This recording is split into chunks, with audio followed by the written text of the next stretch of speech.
Tip 5. Sewing front and back pieces together. Before we sew our front and back pieces together at the shoulder seam, I took out the right back piece and I'm going to align the tie at the notch marking, pin it, and secure it with the machine. Here it is, sewn down. I've laid my front piece right side up onto the table. Now I'm going to overlay the left back piece onto it, pin it at the shoulder seam,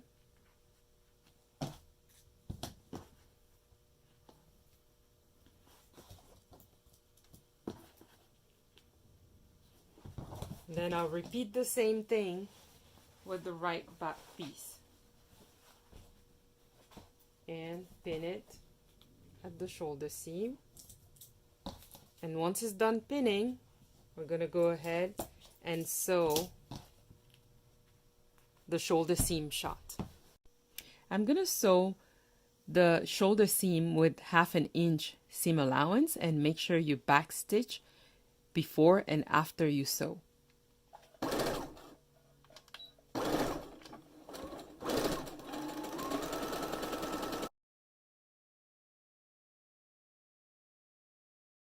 You have to do the same thing for the other shoulder seam. Here's the sewn shoulder seam. I'm going to now address how to finish those seams. There are 3 options. First option is the serger. So if you have a serger, go ahead and finish the seam with your serger. The second option is using pinking shears. So if you have pinking shears, you can go ahead and cut. It's going to be a little hard because we're working with 2 layers here.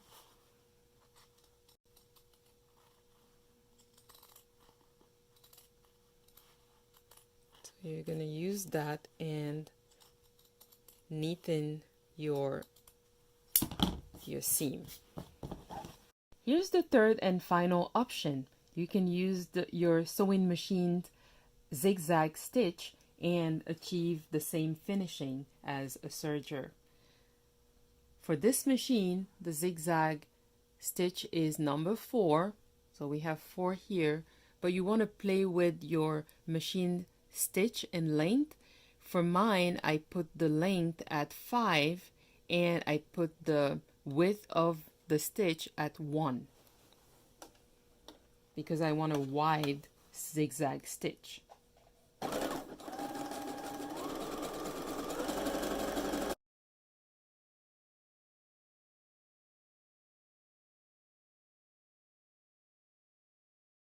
And here's your zigzag stitch finish.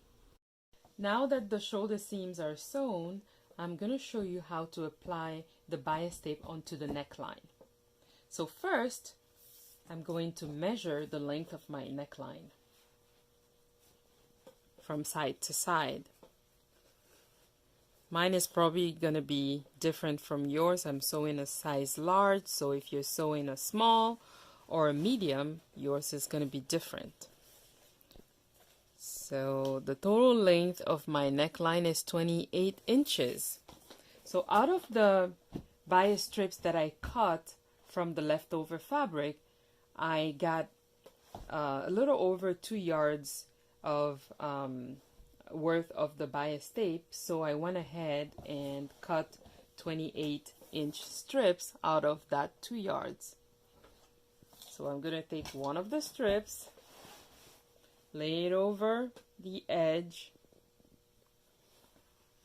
of my neckline, and pin it together. So right side together rather.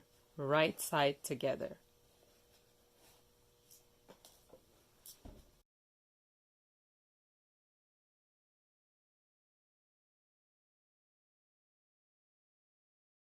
So it's all pinned out. So the wrong side should face up because you have right side together. And then we're going to take this and go onto the sewing machine and sew it down. So I'm going to start sewing the bias tape onto the neckline using a 1/4 inch seam allowance. And don't forget to backstitch at the beginning and end of your seam.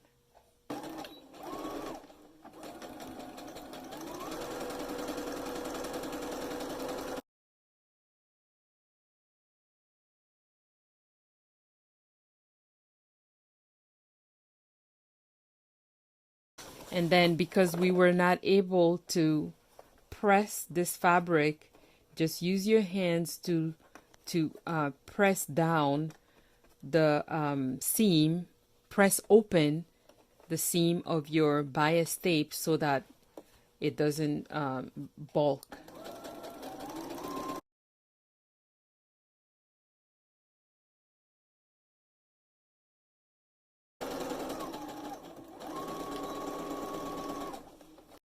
Now that the bias tape is sewn onto the neckline, the next step is to understitch this bias tape to prevent it from rolling out. So the way we do that is to move the bias, this side, over onto the seam allowance.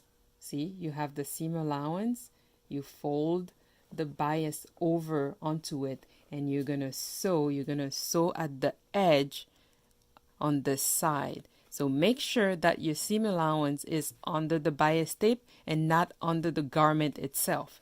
We're gonna go ahead and start stitching.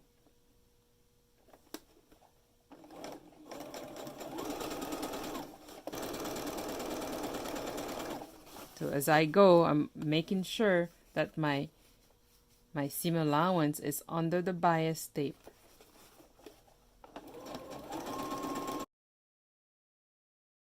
Here's the finished understitching. Now that we're done understitching, we're going to turn the garment over to the wrong side. You can see the seam allowance, the bias is on my right hand, and we're going to fold the binding over onto the seam line. Fold once, fold a second time to the left. So then it is nicely tucked in, and we're going to pin, continue, fold once, fold twice to the left, pin, and we'll do that for the whole neckline.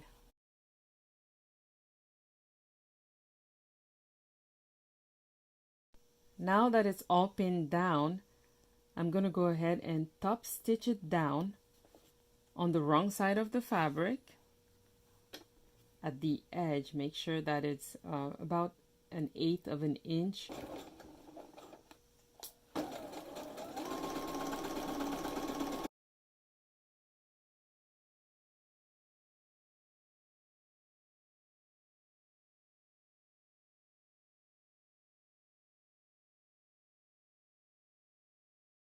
Now that I'm done top stitching it, I'm going to turn it over to the right side so you can see how the bias binding works on the neckline.